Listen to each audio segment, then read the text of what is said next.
el gobierno anuncia para la próxima semana el envío de un proyecto justamente que evitaría estas alzas tan grandes, para tener una suerte de regulador. Lo conocemos para el tema de los combustibles, a veces que hay mecanismos de regulación. Diego Pardo, ministro de Energía, gracias por estar aquí. Hola, buenas noches a todos, ¿cómo están? A ver, ¿quiénes están más cerca del 90 y más cerca del 8? ¿Cómo se va a medir eso? ¿Qué nos explica con peras y manzanas? Ya, a ver, lo primero que hay que tener en cuenta es que el 95% de los hogares está cerca del 8. Porque, por el nivel de consumo. Por el nivel de consumo. O sea, aquí hay 3 tramos que tienen que ver con el volumen de consumo. Los 2 primeros tramos, que son los 2 tramos protegidos por la legislación actualmente vigente, abarcan el 95% de los hogares. Ya, o sea, 2/3 de los tramos. 2 de los 3 tramos. 2 de los 3 tramos representan el 95% de la población. Hogares. ¿Usted me podría decir los que están a punto de pasar al otro tramo? Es decir, porque los que están más abajo consumen menos. Ahí, ¿es un consumo de cuánto? Ya, es un consumo, o sea, el tramo no protegido es un consumo de 500 kWh mes o más, digamos, a una cuenta de alrededor de 65.000 pesos mensuales. Ya. Eso representa al 5% que no está protegido. 500 kilowatt hora por mes. Sí. Entonces, lo primero es tener en cuenta que el 95% de los hogares ya están protegidos, o sea, están dentro de la cobertura del mecanismo. Y eso supone alza, si uno tuviera una cuenta de 20.000 pesos, que es la cuenta promedio. Esta alza supondría una cuenta de, o sea, un aumento de 1.500 pesos mensuales. ¿Solo IPC va a ser?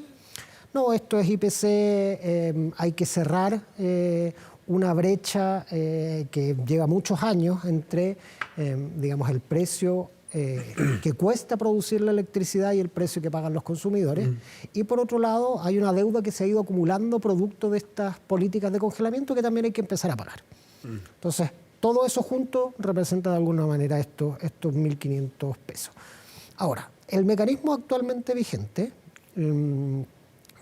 El mecanismo actualmente vigente deja fuera de su cobertura este 5%, a este 5% de hogares. Para este 5% de hogares, donde lo que muestra este informe técnico definitivo de la Comisión Nacional de Energía son aumentos del orden del 90%. Para las personas que están en ese 5%, lo que es importante transmitirles es que esto es un paso preliminar. Las tarifas cambian cuando existe un decreto tarifario. ¿Los tarifarios que son cada 3, 4? Los decretos tarifarios son cada 6 meses, deberían ser cada 6 meses, pero cuando son emitidos por el Ministerio de Energía y tomados de razón, eso no ha ocurrido, ¿sí? Estamos en un paso intermedio. Para lo que sirve este paso intermedio es para cuantificar cómo está funcionando hoy la ley vigente y cuál es el problema que tiene la ley vigente. Y el problema que tiene la ley vigente es que hay un 5% de los hogares que no están protegidos. Y ese 5% de los hogares que no están protegidos funcionan como una válvula de protección cuando el mecanismo satura su tolerancia financiera, ¿sí? Que es una válvula de escape que originalmente estaba pensada como una situación extraordinaria. O sea, si teníamos una guerra en distintas partes del mundo que hacía encarecer los combustibles, todas esas cosas, teníamos que tener una válvula de escape para el equilibrio financiero del mecanismo. El problema es que este mecanismo financiero se saturó mucho antes de tiempo, producto de, que lo podemos revisar en detalle, pero producto de una diferencia... ¿No? ¿Esto viene desde los congelamientos de tarifas? Sí, pero desde la crisis económica... la última versión de este mecanismo tiene un año, ¿sí? Ya. Lo que pasa es que la manera en que se modeló, se hizo el modelo financiero, es distinta a la manera como la Contraloría interpretó que tenía que aplicarse. Wow. Y en esa diferencia, que es legítima en una democracia, estas cosas pasan, digamos, el ente contralor tiene sus facultades de interpretar la normativa, el modelo quedó desfasado respecto de cómo tenía que aplicarse y esta válvula de escape en los hogares no protegidos se transformó en algo cotidiano. O sea, que no está para circunstancias extraordinarias, sino que va a haber que utilizarlo siempre. Y a eso se agrega que un alza de un 90%, o sea, que se duplique la cuenta entre un mes y otro, es algo que la evidencia empírica reciente muestra que, en general, más que aportar a la solvencia financiera del mecanismo, aporta a su insolvencia financiera. Porque hay muchos impagos, ¿no? Porque aumenta la morosidad. Claro. ¿Sí? O sea, los ingleses tuvieron un problema parecido, con alzas del orden del 50% que gatillaron un aumento de la morosidad, no sé si la gente se acordará, pero quemaban las cuentas en las calles. Hicieron como un movimiento de protesta, de no pago masivo de las cuentas. Entonces, claro, en este 5%, que sí, pues uno puede decir, bueno, hay hogares de altos consumos y que sean también de altos ingresos, que tienen, digamos, equipos eléctricos de alta gama o lo que sea. No solo hogares, habrá pero, pymes. Claro, el problema es que también hay un negocio de barrio, claro, por ejemplo, que típicamente... refrigeradores porque vende jugos, bebidas y helados. Y consumirá 500.000 pesos de cuenta mensual y ese negocio pyme, la verdad que uno no puede pasar de 500.000 a 1 millón de un mes para otro porque el margen de esos negocios no permite dar ese salto. Entonces simplemente vas a generar mayor morosidad. En eso yo diría que hay una visión unánime de todas las fuerzas políticas. Cuando esto se visibilizó con el informe técnico preliminar, que fue en octubre del año pasado, comenzamos una mesa de trabajo con el Senado, donde transversalmente todas las fuerzas políticas de gobierno y de oposición quedó claro que aquí teníamos un problema y teníamos que resolverlo. Y los últimos 4 meses hemos estado trabajando en esa solución y esa es la solución que vamos a presentar. ¿Y más o menos por dónde va la solución?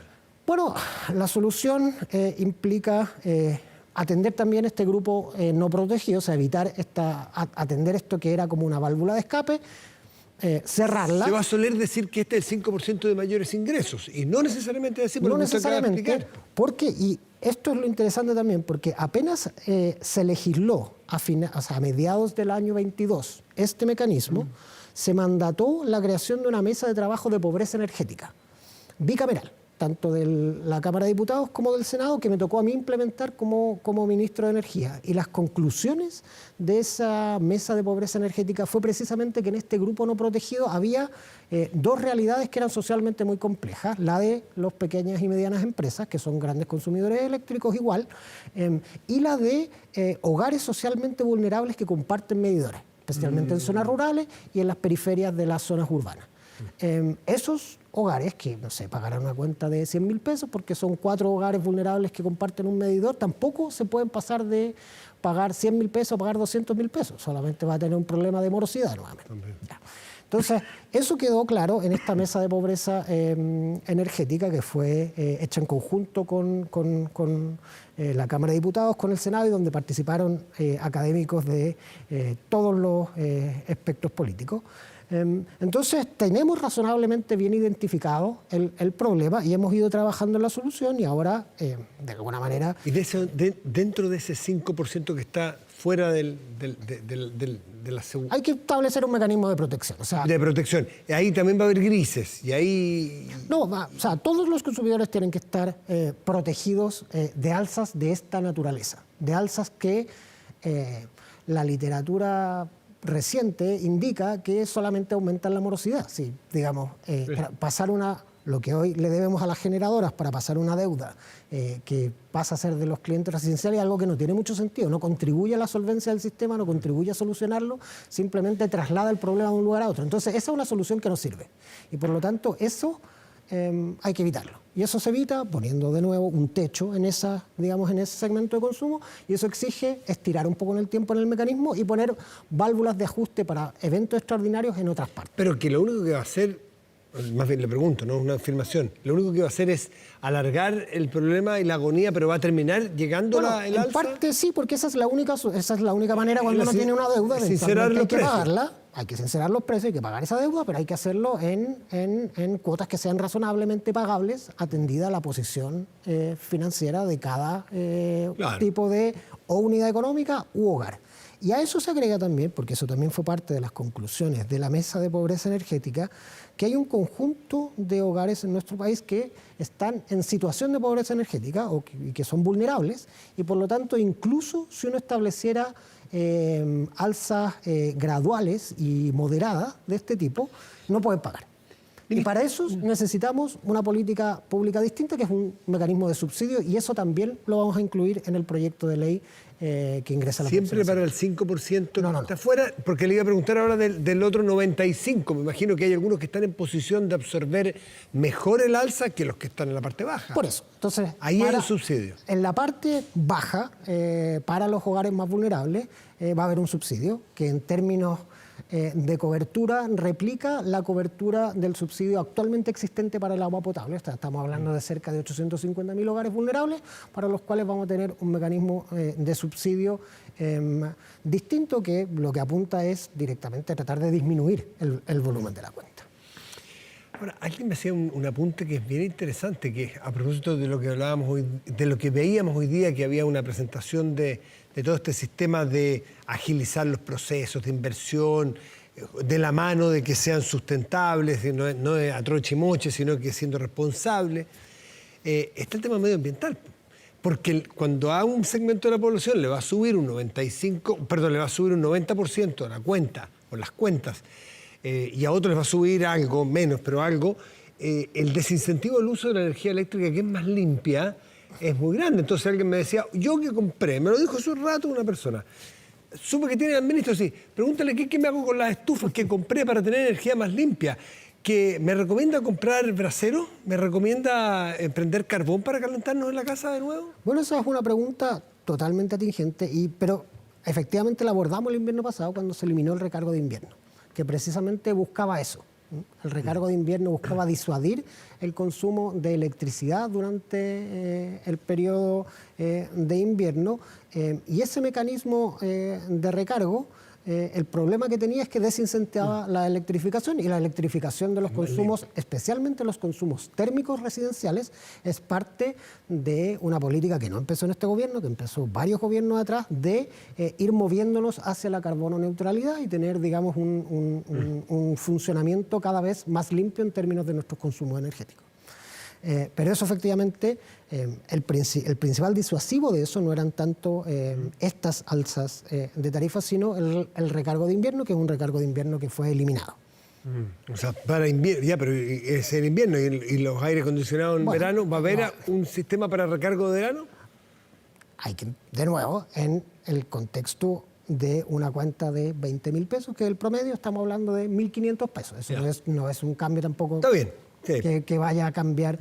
Y los locales que para atraer gente ponen su, en el caso de aire. Por eso, en el caso de un local comercial, estamos hablando de una cuenta que sea de 500.000 pesos. ¿Sí? A ese local comercial pasar de 500.000 a 1.000.000 de pesos es algo que no es razonable, y por lo tanto, para ese, digamos, caso en especial, es precisamente para lo que está dirigido el proyecto de ley que entra la próxima semana. Preparando. Una última duda antes de entregar. ¿Siempre va a estar vigente el ojo donde determina quién está por sobre los 500 watt-hora?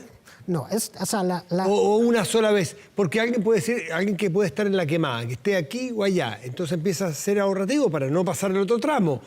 ¿Se le constata una vez o permanentemente tiene que estar...? Bueno, eso es parte de las conclusiones. ¿Entiende la pregunta? Sí, la entiendo perfecto. Y la mesa de pobreza energética también identifica ese problema, que es el problema de tener este tipo de límites que son discretos, digamos.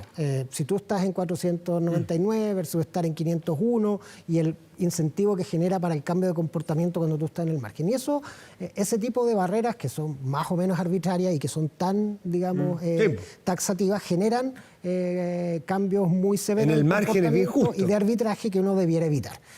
Por lo tanto, en la nueva legislación nos vamos a mover hacia un sistema de protección tarifaria que no distingue por tramos de consumo. ¿Sí? Porque la distinción por tramos de consumo, efectivamente, este es uno de los problemas que tiene. El otro problema que tiene también es el que vimos, de que desincentiva la electrificación de consumo térmico. Así que es gradual, porque ya está instalado, digamos, este sistema. Entonces, durante una serie de periodos tarifarios, en el proyecto actualmente son 3, vamos a ir desescalando la graduación por volumen de consumo, y va a haber una protección, digamos, generalizada para que su finalidad, lo que esencialmente busca es que no haya un cambio de deuda por morosidad, digamos, de pago, de alza de tarifa por morosidad.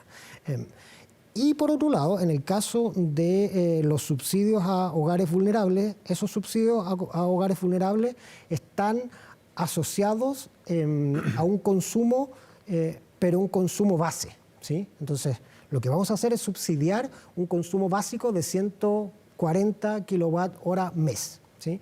Y ese número de 140 kWh mes tiene una definición técnica, que básicamente lo que uno hace es estimar cuáles son los aparatos eléctricos que están en un hogar vulnerable, claro, sumarlos y definir. Llegar a ese.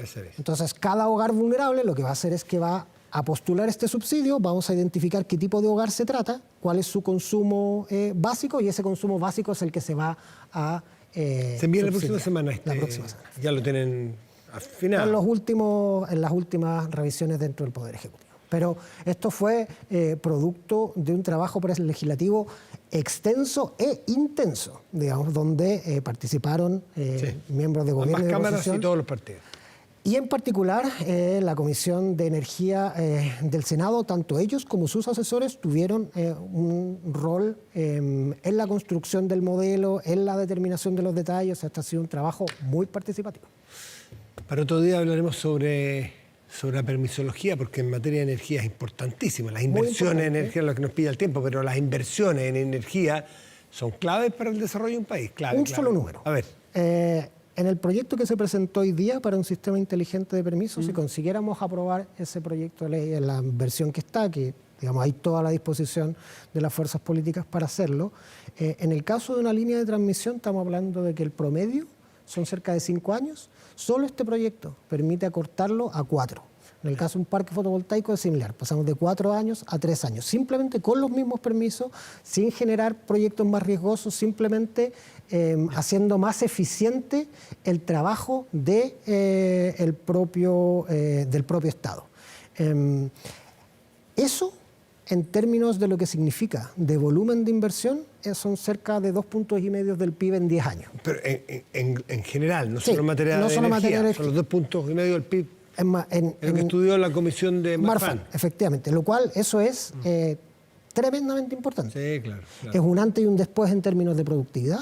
Y para el sector de energía es algo que, ¿por qué acelerar estos plazos es tan importante? Porque en verdad estamos en una ruta contra el tiempo para movernos hacia la carbono neutralidad. Entonces, poder transportar energía limpia a través de líneas de transmisión, poder generar mayor capacidad de generación de energía limpia es algo fundamental para nuestras metas de largo plazo, y por lo tanto este proyecto es crítico y esperamos que se apruebe lo antes posible. Diego Pardo, ministro de Energía, gracias por estar aquí esta noche. Gracias a ustedes. Buenas noches.